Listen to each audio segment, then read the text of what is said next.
Hello everyone, Drip here. Today we're going to be diving deep into the most controversial topic in all of fiction, which is the scaling of the Dragon Ball Superverse. There's a common misconception that the Dragon Ball Superverse caps at 4th dimensional, which is just objectively wrong. Not only will I prove in this video why they are way beyond that level of power, but I will also be debunking the outrageous claims and arguments people try to use to downplay the verse. Before we get into the video, I just want to let this piece of advice out to downplayers. If you're one of those people who actually believe that shit, then this video will make you look stupid. So I'll advise you to either leave the community and stop scaling Dragon Ball entirely, or just watch my video and turn over a new leaf.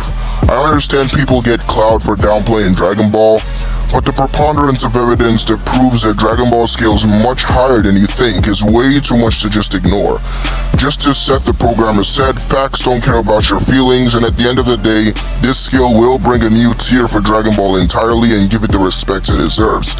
If you love Dragon Ball from the bottom of your heart, push this meta, like, subscribe, it helps out the channel a lot, and it's completely free. Yes, this video has been a long time coming, and it took a very long time to gather all the information and scans I needed, so I would really appreciate if you liked and subscribed, and as I said, it's completely free, and it motivates me a lot. Now let's get into the video. Instead of going over the size or number of the planets or galaxies in this video, we'll save that for another one. So let's just kind of start this by debunking the Dragon Ball universe is finite argument that people try to use. Not only is this line of reasoning extremely disingenuous, but it's dumb overall, and you're gonna find out why the living world or the universe is way more infinite than you think. Most people who use this argument usually come to this conclusion because of Bulma's statement that the universe quote-unquote has an edge. Not only does Bulma get immediately contradicted by Jaco in that same panel, but she gets contradicted by the Daizenchuu stating or portraying the universe being infinite multiple times, and the Earth being located closer to the center of the universe. And yes, something infinite can have a center or an edge, and still stretch out to infinity in all other directions, and if you disagree, you should go re-attend physics class cause you failed. Not to mention, Bulma is a whole-ass human who knows basically nothing about the universe's size compared to someone like Jaco who stated there were countless galaxies, and he also travels across the universe way more often, yeah. So who are you gonna go with? Also, Bulma's statement of an edge still depicts more space beyond it, so this argument is debunked. Also, the so-called edge can be thought of as from the perspective of a higher dimensional being, a line has an edge, but there are an infinite amount of points that can be on that line. Let's say the line is 2 meters, you can have 1 meter, 1.1, 1.111, 1.1111, etc. Those infinitely small points make up the finitely big line. And it all comes down to dimensionality, perspective of the verse, and characters. So that argument is just stupid overall. It's not usable. Another argument they use is the fact that the Daizenchuu 4 and 7 claim that the universe is infinitely expanding. However, that's just a mistranslation, as when I used Deep L to translate it, it said verbatim the universe is infinite. Even the same Daizenchuu references the universe as having infinite space. I've seen people try to argue that it says the universe is infinitely expansive. However, expansive is just a set of size describing something covering a wide area in terms of space or scope. There is no progression in its size because it's already infinite at every point. So expansive and expanding are different. Expanding comes from the word expand. So if it's infinitely expanding, then it's finite, but expand like a balloon. But expansive comes from the word expanse, as in a vast expanse of space. So if it's infinitely expansive, it means it's already infinite at every point. I mean, like, how do people mix this up? How do people like literally ignore this? Like, come on.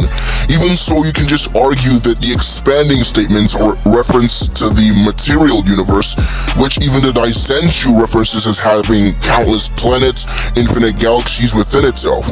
There is such a thing as a material expanding universe and an infinite space coexisting together. You do not have to create a false dilemma that it can't be one or the other when it can be both, with a material universe being like a balloon expanding endlessly into an infinite infinite space. So this argument has completely been destroyed. This is how you expose terrible debaters and power scalers who don't know how to read context. Now that we've established that the universe is infinite, let's move on to the other space-time continuums in the base level of the living world. Starting off, we know the demon realm is a parallel world to the universe. Not to be confused with hell, the demon realm is also an infinite space-time continuum. And if you want more context on it, you can read this scan from the Daizenchuu, as this is not the main focus of this video, so I will not be diving deep into it. If you want a separate video explaining the demon realm, you can leave that in the comment section below. Next, we have the hyperbolic time chambers, or the rooms of spirit and time. The reason I use plural verbiage is because we know there's two of them due to the moral arc. It's stated to be a dimension of pure time, another dimension, another universe, multiple times, and you do require to break dimensional barriers just to get out of it. They also both have separate time spaces, as 1 day in the real world equals 1 year inside. And the second one is also different as well, as 1 day there equals around 3 days in the real world or so. I know there's gonna be that one person who's gonna say it's Earth-sized, but I'll leave that up to you guys. It's irrelevant to the whole scale, to be honest. Next, we have the mental plane, which is a shared mindspace-like place used for communication and image trading. It's implied to be an actual physical place where your mind takes form and other people can actually join you there. And you do take damage and gain battle experience when you train there, so it's not just in the mind at all. Then we have the pendulum room, where past, present, and future intersect. We have the time room, which houses possibly infinite clocks and Shinsekai in the divine realm. It is a graveyard of former commies and is divided into several sections. To get there, Mr. Popo's flying carpet took hours, and that carpet could travel to the ends of the earth in an instant. We even see planets and stars inside of it, so it could be multi-solar systems or multi-galaxy in size, or maybe even universal. It's not too much of a stretch, but I'll let you decide that for yourself. Now we've established that there are several universal plus-size constructs within the base level of the living universe, which makes it already low multi to multi in size. Considering a lot of people think that this is where the Dragon Ball verse caps at, this is where the down players are now being exposed. Imagine thinking the whole verse caps at low multi, when something that isn't even a fraction of the lowest level of the verse is already low multi in size. Crazy, right? Now that we've established that, let's move on to the higher dimensions and how many there actually are. This is where a lot of feathers are pulled and where people will most likely start to disagree, but regardless, let's go in. In the Broly movie, we know Gogeta and Broly are able to break into this strange realm of swirling lights. The novel describes this as their power being too much for the universe to handle, and they broke through the fabric of the universe and shattered through several dimensions, several meaning 3 or more, just to get to this realm. So let's talk about the nature of this realm. Well, we know that staff members who worked on the Broly movie in a written interview do state that those dimensions are a kind of place that don't exist in conventional reality.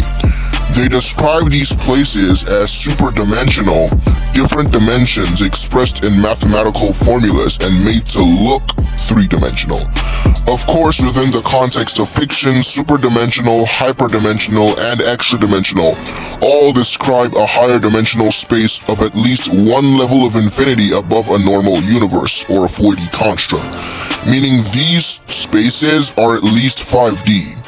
But given the fact that there are several of these layers, and given the context I will provide later on in the video, this means that they possibly broke through several higher layers of infinity within the living world's hierarchy. The fact that these dimensions break or shatter is a good quality of higher dimensional objects or spaces, as they can axiomatically contain their boundaries within themselves, hence why they break. Another place worth mentioning is the game Afterlife from GT, which is canon, and I will go over that in another video. The pinkish space you see is just a space for the game, as there's an infinitely higher space called Limbo, which is described as a different dimension of space. Souls unable to make it into the afterlife will endlessly wander and suffer here in eternal darkness. Another notable one is Garlic Jr.'s Dead Zone, which itself is stated in Daizenchuu to be a hyperspace. A hyperspace is a space of 4 or more dimensions. It is a concept from science fiction and cutting-edge science relating to higher dimensions and a superluminal method of interstellar travel. There is a possibility that the actual text describing the Dead Zone uses the term chojigen, which translates to beyond higher dimensions, beyond the order of dimensions. This should not be confused with kojigen, however, as it has a separate meaning and different context behind it. If we use the interpretation pertaining to the Dead Zone being beyond the order of dimensions in Dragon Ball, then it would already qualify for low outerversal. I'll get into why this interpretation is actually supported in a bit. So in games like Dragon Ball Legends, the universe is described by a masked man to Super Buhan to contain many or several layers of dimensions. This could be due to the fact that he cannot observe all the layers at once, and it only seemed like an extremely high finite number to his perspective. Which makes sense because technically he's not a Kai that observes the universe or the things that make it up, so he wouldn't be able to observe everything at once.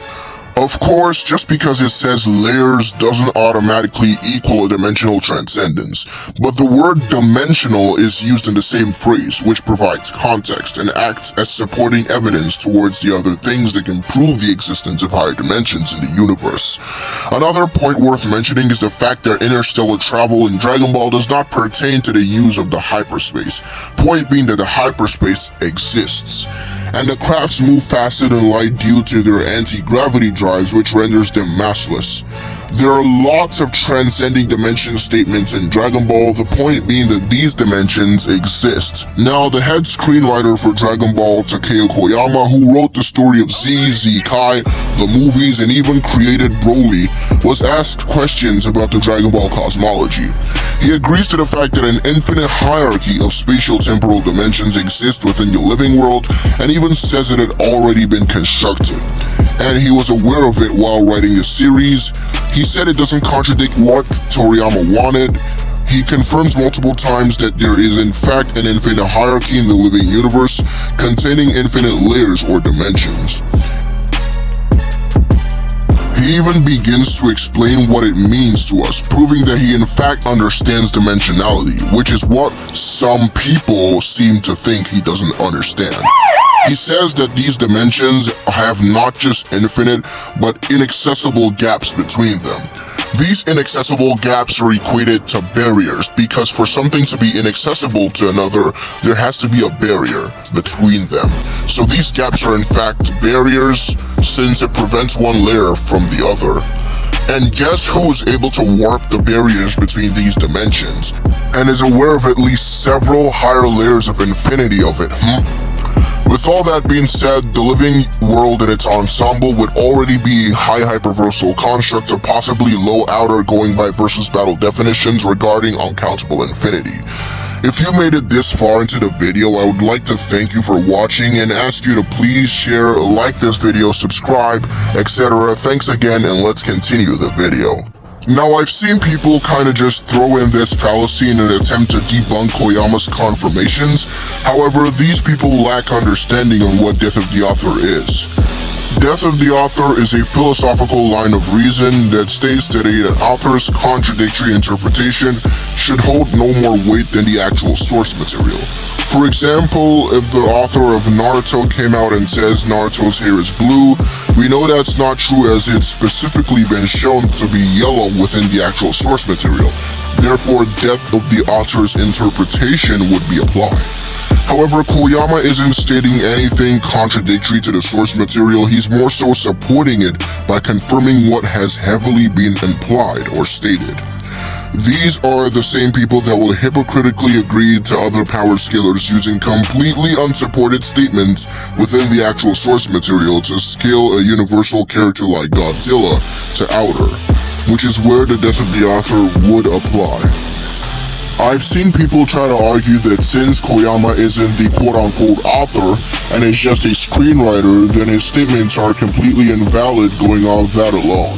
But this argument is just stupid and desperate overall. Not only does Akira Toriyama not make public statements regarding the cosmology, since he himself implied he is not credible for that purpose, but he also states that his staff members are way more credible than himself on knowledge about the cosmology or the Dragon Ball world.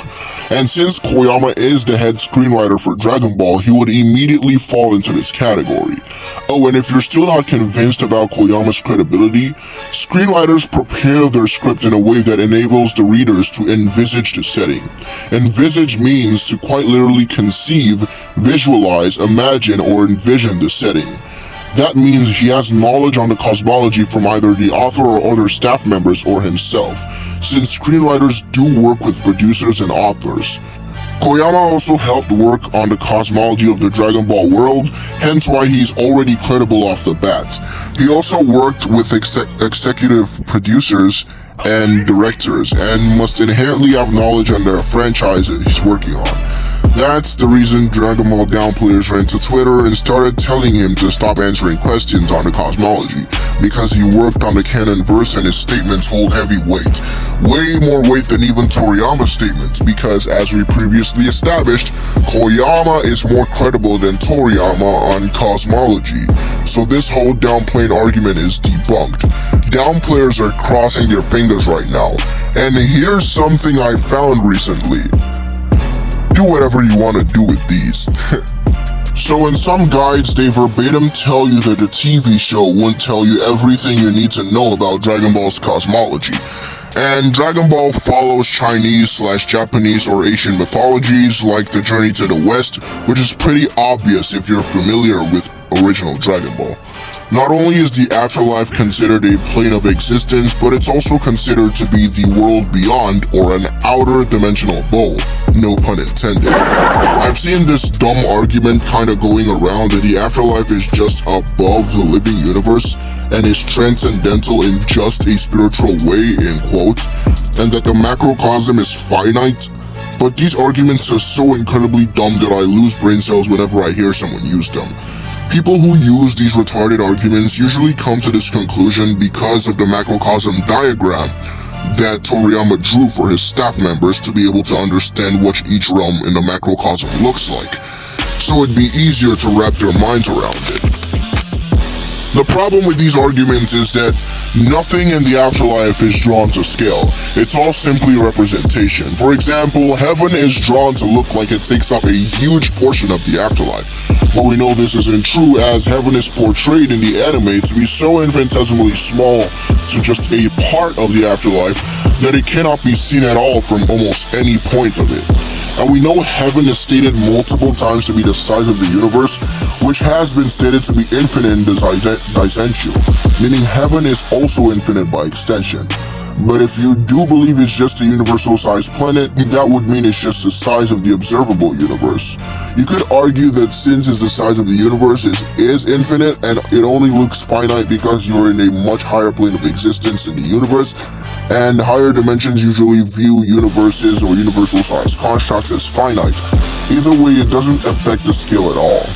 Another example that proves that it's not drawn to scale is that Snake Way is theorized to be about 1 million kilometers long. Does that now mean the entire macrocosm is just like 2 million kilometers long? Like, nah. People need to understand that you can't actually draw infinity on something finite.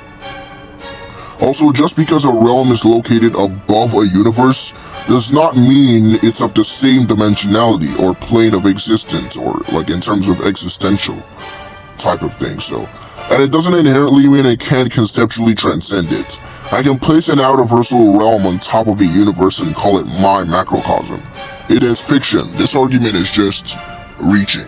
The people who make these arguments are more than likely gonna use this transcendental scan to support their arguments.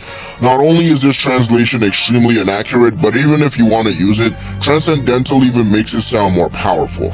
And I've seen power scalers who legit say that Light Novelise is outerversal since he's stated to be like a transcendental being or something. Transcendental literally means transcendent, superior, or surpassing the natural plane of reality or knowledge, being beyond ordinary or common experience, thought, or belief, being supernatural, etc.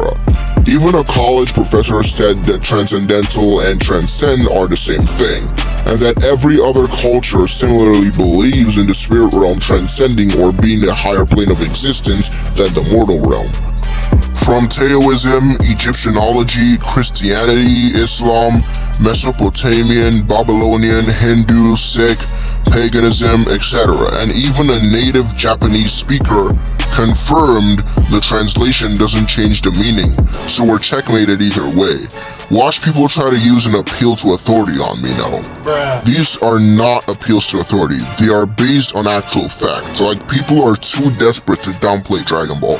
The people who use this transcendental definition are so dumb, but they think they're so smart. They cherry pick what transcendental actually fully means. They just read the first paragraph and completely ignore the second one just to support their arguments. It says when something is transcendental, it is beyond ordinary everyday experience. It might be religious, spiritual, or otherworldly, no pun intended. But if it's transcendental, it transcends or goes beyond the regular physical realm. The adjective transcendental is used to describe a particular type of meditation, a specific school of philosophy, and even a type of number in mathematics. The words transcendental and transcend come from the Latin word transcendere, or climb over or beyond. People who downplay the verse completely ignored all of that to try and suppress substantial evidence to fit their own narratives, which is an appeal to motive fallacy and is inherently just hypocritical and stupid. However, the most accurate translation of the Daizenchuu scan says that the afterlife doesn't transcend dimensions, but it transcends dimensions that cannot be perceived from the mortal world, which is important context that again proves that these dimensions that the mortals cannot perceive exist, which again supports Koyama's statements of an infinite hierarchy. People who say this Daizenchuu is mistranslated are actually lying to you, as this is the most accurate translation out there. It is a deep L translation that uses artificial intelligence to find the context of certain statements, unlike Google Translate, which would blatantly translate the word Kaio as God. Google Translate is in fact only 85% accurate, so take that as you may.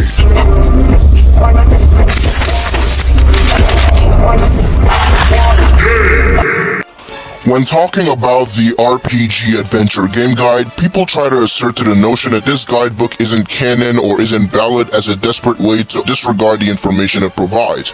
Not only was this guidebook based off of the actual Dragon Ball Z series and references the manga and the anime multiple times, but it's completely licensed in canon. It was in fact published by Mike Pondsmith from the company of Dragon Ball Fusions, which is licensed and canon, in 1999, and stated what it stated, not based off of headcanon, but as a follow-up or consistency to what the Daizenchuu already claimed 5 years before that, in 1994 when it was published. People also try to claim that since Frieza's power level is 120,000 and not 120 million, that the entire data book is wrong based off that alone, which is inherently fallacious because that could just be due to human error, and since they are very similar numbers or simply game mechanics. Also, I haven't even seen the proof for this claim at all. I'm just going off what people told me. It's a game where you create your own characters and formulate your own saga, of course, so you're gonna have different power levels. That being said, the guidebooks do state that the afterlife isn't connected to the universe or reality except on the most metaphysical level. Metaphysical meaning relating to metaphysics, being an abstraction, or transcending physical matter or the laws of nature. Goku does imply that time doesn't exist in the afterlife. Not that it doesn't flow, but doesn't exist. In as far back as 1999, the afterlife is verbatim stated to be a separate realm from the universe by space-time itself.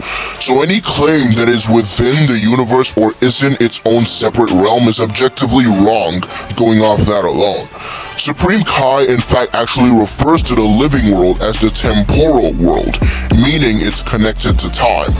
heavily implying that the afterlife isn't connected to time at all, which backs up Goku's statements, because I've seen people say it's hyperbolic because time doesn't mean anything for souls, or those kinds of retarded arguments. We also know that the afterlife is completely inaccessible by normal means like flight, and can only be accessed by either dying or going through impressive levels of teleportation or Whis' staff. Also, the 7 years argument I've been hearing is really bad because Goku never physically changed, and he himself emphasized that there is no time in the afterlife. Time only passes in the living world. And people try to say that King Kai's planet, I'm just gonna get to King Kai's planet later on. The Dragon Ball Z Super Exciting Guide also states that there is no concept of time in the afterlife, which at this point just seals the deal. I had a whole debate with someone on whether or not it actually said concept. He claimed I was editing the translation, which is false, and he tried translating himself, but he kept separating the kanji, of course. It translated differently, because each group of kanji has context behind the way they are specifically placed together. Not to mention, his website even made an error while he was translating, which proves how hypocritical these downplayers can be. Me, Shining, and middletrack all use multiple different translators, and my translation was correct. Even Jisho, which is the best Japanese translator on the planet, possibly picked out the kanjis for concept and time from the panel. Koyama even said that it's not just the concept of time, but the concept of space that is immediately intertwined with time that doesn't exist in the afterlife, proving yet again that he understands dimensionality. He confirmed that the afterlife in fact transcends the universe's space-time, and there is no comparison between them. Not to mention, he believes that it goes beyond dimensions and space, and he confirms that hell, or the ghost world, or afterlife, transcends the concept of time and space. Also, you don't even need Koyama's statements here, as time and space cannot exist without themselves. They're intertwined, and essentially they are aspects of each other. If there is no time, then there is no space either, because time and space are what make up a dimension. If there is no concept of time, then there is no concept of space, because time is a measure of progression in space. It goes in one direction and allows space to contain events and progress. Essentially, if time exists, space exists, and the other way around. If there is no time, then there is no space as well, meaning it's zero-dimensional. No concept of time equals no concept of space as well, meaning it's either zero-dimensional or outerversal. And the reason why the afterlife is outerversal is because of the context that has been provided multiple times. If there is no concept of space and time, then there is no concept of dimensionality. Now, I've been saying the word concept a lot, so what does a concept actually mean? A concept is every aspect or idea of the notion of something. It entails the absolute ensemble, or everything and all. For example, if I were to destroy the concept of time and space of my verse, I would be destroying every dimensional layer that has been shown or proven to exist in my verse. This is because dimensional layers are just higher space-time constructs, or extensions of space and time essentially. So destroying the concept of space and time, or anything related to it, is an outerversal feat going off versus battle definitions. Let's go ahead and debunk the "it's just his opinion" argument I've been hearing around. So in Japan, it's pretty common to try as much as possible to cause as little controversy as possible with his statements. This is why you'll see Koyama sometimes say it's just his opinion. However, he isn't just giving an opinion, as what he states is already either heavily implied or verbatim confirmed. In fact, when Koyama stated or started answering questions, people and downplayers started calling him non-canon and telling him to stop answering questions. He was so pissed off of them that he started saying it's just his opinion to get rid of them. Even so, every writer whilst writing a story sets the whole story and plot towards his own personal opinions and impressions. Koyama is just being humble and trying not to take all the credit. An opinion isn't inherently subjective or invalid. It is literally a point of view, how you see something. Just because I say it's my opinion doesn't make my statement invalid. Every answer is literally an opinion. When you give an answer, you give it from the point of which you view it, or the point at which your mind views it's correct or valid enough. It doesn't inherently make you wrong. That's how an author handles it, and that's how Koyama handles it. Saying it's his personal opinion would actually make it official right away, because not only are his statements of a very high regard due to them not having anything contradictory, but they are actually heavily supporting the actual source material itself. And Dragon Ball doesn't have a billion writers like DC who make so many contradictory statements, so Koyama's statements are just valid. Also, him saying that one statement of hell transcending the concept of space and time has nothing to do with Dragon Ball just means it doesn't apply to Kid Goku's series, which makes sense because Koyama never worked on original Dragon Ball, and only wants to give information he's sure about because he worked on it. Even so, the cosmology scale into Kid Goku is irrelevant, to be honest. A point I came up with recently is the fact that Toriama within the source material stated that his staff are way more knowledgeable on himself on the Dragon Ball world, or the cosmology of the Dragon Ball world.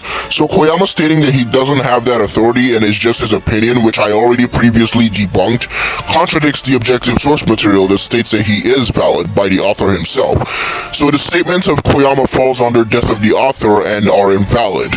So guys, downplayers going to Twitter asking Koyama shit, are you valid? And he says, no, it's pretty useless.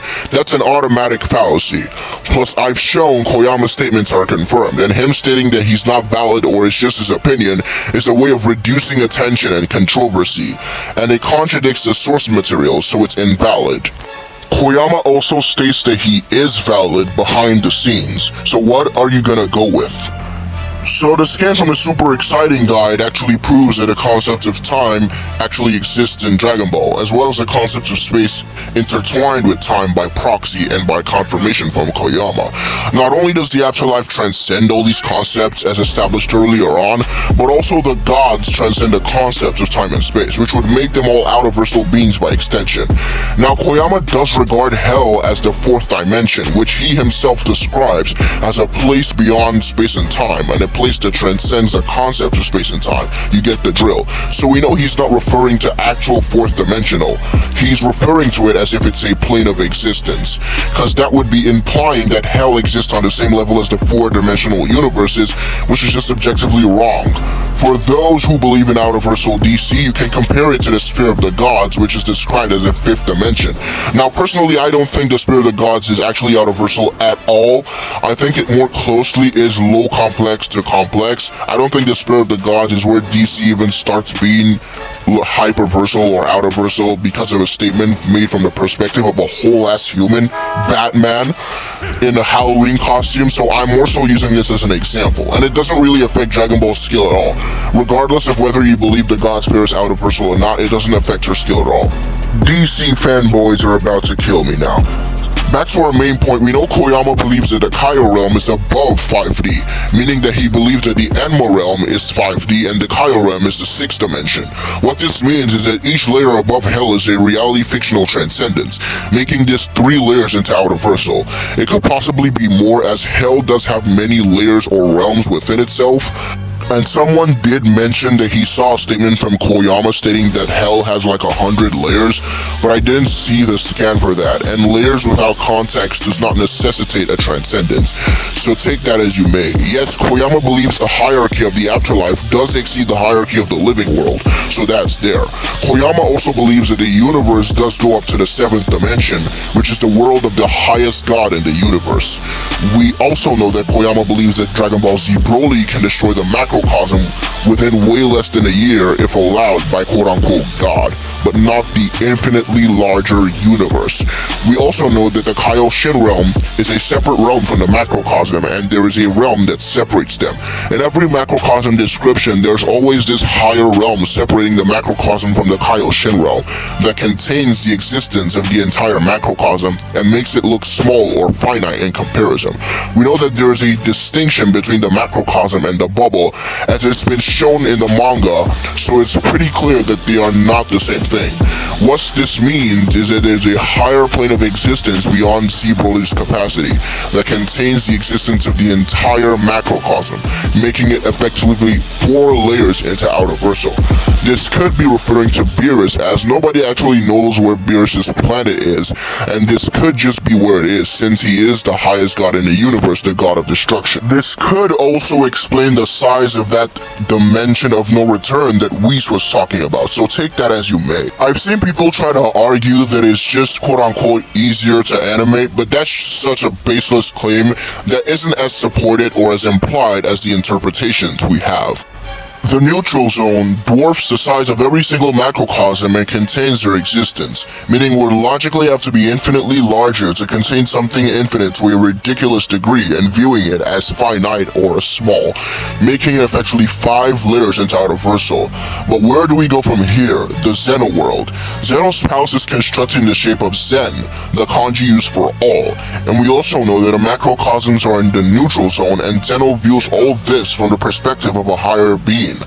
And no, those aren't the actual macrocosms on those pillars, as there are 3 dark blue universes, which we know there are only 2 of them. Or maybe that's just like the universes and just colored doing the animation and during Whis' explanation to show the distinction between them, but take that as you may. We know that Koyama believes that the world of the gods of the universe conceptually transcends the afterlife, due to it being far beyond the 4th dimension, which as we established is hell, which transcends the concepts of time and space. We also know that Zeno's palace is on top of a jellyfish that sits on top of a massive golden cloud. We also know that the afterlife has this same golden cloud, which we can deduce that Zeno's realm views the afterlife the same way that the afterlife views the normal universe, hence why it conceptually transcends it, making Zeno's realm high outerversal. I know people want to interpret this as Beerus' realm being high outerversal, however nothing implies that it actually conceptually transcends the afterlife, and the term god of the universe can also mean god of everything, which as we know is Zeno, because universe in Japan is typically used to refer to the ensemble of creation, and overall Zeno's palace just has more evidence for high outer. Let's talk about the timelines and how many there actually are. This is where the whole Goku is bounded by time argument gets debunked. What are the timelines in Dragon Ball? They are referred to as parallel worlds. On the official Dragon Ball website, it's stated that Dragon Ball has infinite parallel worlds multiple times, and even in games like Xenoverse 2, which is my favorite game ever. It's also explained by Professor Futamise how Dragon Ball follows the concepts of parallel worlds from quantum mechanics in a way. This entails the many worlds interpretation of quantum mechanics as well as a type 3 multiverse theory. The many worlds interpretation, also known as MWI for short, is an interpretation of quantum mechanics that asserts that the universal wave function is objectively real, and there is no wave function collapse. This implies that all possible outcomes of quantum measurements are physically realized in some other parallel world. Also, a type 3 multiverse is a consequence of these many worlds interpretations of quantum mechanics, in which quantum events with probabilistic outcomes resolve in all ways at once, passing into a vast number of event branches or Everett branches, each considered to be its own universe. Essentially, a universe is cloned every time what appears to be a wave function collapse happens. Given that this happens an infinite number of times per second throughout the universe, and given the large range of possibilities for each particle position, the number of universes being created per second is infinite. The randomness of the particle location then is an illusion created by the fact that we only observe the location particular to our own universe, but the wave function unfolds unbated with the particle existing in the location, each location in a different universe. This means that there are uncountable numbers of alternate versions of yourselves in these alternate universes, where each quantum result is manifested. In other words, every random event that could happen, aka a possibility, happens in some other universe or other parallel world, and there are an infinite number of these alternate versions of yourself, leaving every conceivable version of your life. In tegmarks framework, this is the level 3 multiverse. It is a superset of the level 1 and level 2 multiverses. Although, as formulated, there is no particular reason in that its existence or non-existence is dependent on the other ones. If all 3 levels exist, then level 3 includes all the 3 levels, or all the lower sets or levels of reality, and continues to expand at an astounding rate. With this, we can interpret that the base level of the living world's low multiverse-sized construct is a level 1 multiverse. The 12 macrocosms is a level 2 multiverse, multiverse and the infinite parallel worlds as a level 3 multiverse, which is what I just explained, which kinda just looks cute when you think about it. Given the fact that these timelines contain outer to high outer realms within themselves, and have been referred to as worlds that transcend space and time, which we know is conceptual in Dragon Ball, it wouldn't follow the exact way as tegmarks theory, as things like wave functions are related to dimensionality, but the timelines contains realms beyond dimensionality, and it's been stated that there are an infinite amount of them, so it's a bit more complicated and different in Dragon Ball as to how parallel worlds are created or formed. So I don't want to hear any of those arguments of it being bounded by time, since there is some wave function, but it's just different in Dragon Ball. Because as I mentioned, the timelines are referred as worlds that transcend space and time, and we do know, as I established, that there's an infinite hierarchy in Dragon Ball, and the concept of space and time exists in Dragon Ball, which Koyama does confirm multiple times, so the timelines are not actual timelines. They are realities or worlds not connected to the others, and these realities or worlds transcend the concept of space and time, and there's an infinite amount of them. Get that straight. The timelines are not actual timelines. I hope I explained this in the most detailed possible way. Let's talk about Schrodinger's cat multiverse theory and how it relates to Dragon Ball and how it helps prove the consistency of these arguments. In a famous thought experiment devised by the Australian physicist Erwin Schrödinger, a cat inside of a box can be both alive and dead at the same time, or any combination of different probabilities of it being both dead and alive. This is at odds with most of the common perceptions of the way the world is. In simple terms, Schrödinger stated that if you place a cat and something that could kill the cat, for example a radioactive atom, in a box and sealed it, you wouldn't know if the cat was dead or alive till you opened the box. So that until the box was opened, the cat was in a sense both dead and alive. In Cell's timeline, Trunks was dead, but in his timeline, he was alive. In Trunks' timeline, Goku was dead but alive in the present. These fall under the odds such as small changes. An example of this would be the fact that there are two Zenos, which means anything that can happen will happen, which is a part of many worlds' interpretation, or Goku Black's existence as a whole. So future Zeno is in fact a singularity and has no future or past. Cell's timeline, Trunks died, so Goku never used the button, and he doesn't have a past, as the present Zeno will never experience anything future Zeno did. He completely goes against the past, so he doesn't have a past or future. Heck, he didn't even know who Goku was when Goku summoned him, and yet he's supposedly the direct future version of Zeno somehow? Did he somehow forget the Zeno Expo, the Tournament of Power? Goku is dead in Trunks' timeline, so none of that even happened. That's the thing. The reason we call him Future Zeno is because their timeline is set in a world 17 years further into the future, but those events aren't a literal future. They have to be in order and directly link their events for you to say that they are bounded by time, but in fact they aren't. Even in Dragon Ball Online, which is a game that Toriyama wrote himself, and Dragon Ball Xenoverse, they are set in a world 250 years after the manga, but none of them have aged or died, but it's supposedly even further than the timeline that Trunks comes from. You see where the logic is flawed? The point is that these timelines are just parallel worlds or dimensions, as it's even stated verbatim multiple times. You can kill someone in the past and it will have no effect on the future, because they do not follow the same time stream. They are set on completely separate thresholds of history, which is what Trunks explains to Kid Trunks. In the game guide, future Trunks has Tapion sword, but never went through the 13th movie. Then the androids that first appeared in Trunks' timeline were 17 and 18, but in the main timeline it's 19 and 20. Then the androids in future Trunks' timeline were weaker than the ones in the main timeline.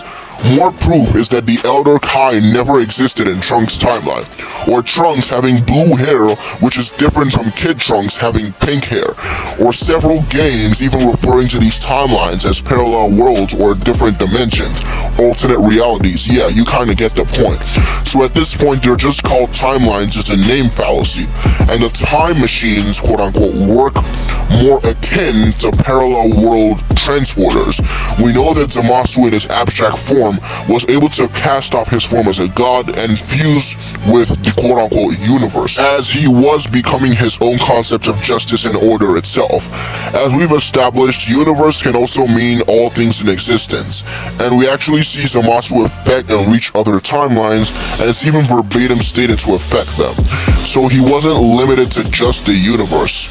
We know there's also an infinite amount of these parallel worlds, so Zamasu fusing with the fabric of reality is a pretty insane feat, which means it would easily be one layer into high outer for affecting an infinite amount of these high outer parallel worlds. And base Goku did tank attacks from him and implied he could handle him with a senzu bean. Given the fact that Goku did fight people much stronger than Zamasu later on, and given he's so unquantifiably stronger now in just his base form, he would scale above infinite Zamasu pretty easily. And no, Zeno casually erases Zamasu, who is stronger than even a high outer being. Yeah, so base Goku scales above him, so it would be irrelevant, to be honest. Lastly, let's talk about the world of void. Now, the world of void in the actual original text uses the term an eternal world of nothingness without time or space. This means that the world of void has always existed. If it has had no time or space since then, it means it's an aspatial or atemporal realm, or atemporal or aspatial. However you want to pronounce it, it's not really a problem. So it's there and it isn't there at the same time, meaning it's more like a concept.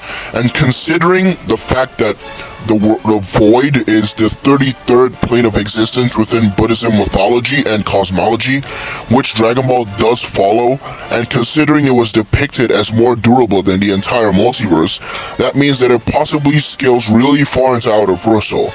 And we know that Grand Priest didn't create it since it's always existed, but he can casually manipulate the void, change its color and laws, add things into it like matter, air, gravity to the stage alone, and far weaker characters like Toppo and Omen 1 Goku can shake this, including Jiren. The Grand Priest should scale to it pretty easily, including Goku and Jiren, and Toppo, because he was able to warp the reality of it. So we've come to the end of the cosmology video. I hope you enjoyed it, and if I missed anything, please let me know in the comment section below. Yes, I know I did use a lot of game material, you know, things from the games, other timelines like GT. I'm gonna prove why they are all canon to the anime and to the series in my next video, so watch out for that. I'm gonna prove why every single Dragon Ball material is canon and usable, alright? And of course, I'm still researching. This skill isn't complete, actually. We're actually still scratching the surface of this skill. It actually goes way deeper than you think, and I've debated a lot of people on it, and I've seen some errors I made, which I am correcting. So I'm going into deeper research on this skill to perfect it and make sure it doesn't have any holes, because that's what we're supposed to do. So if you enjoyed the video, please give a thumbs up, like, come on, subscribe, lend me that energy. I need your power, you know. Just help me support my channel, and thanks for watching, guys. Hope you enjoyed the video, and peace out. And remember, Goku solos.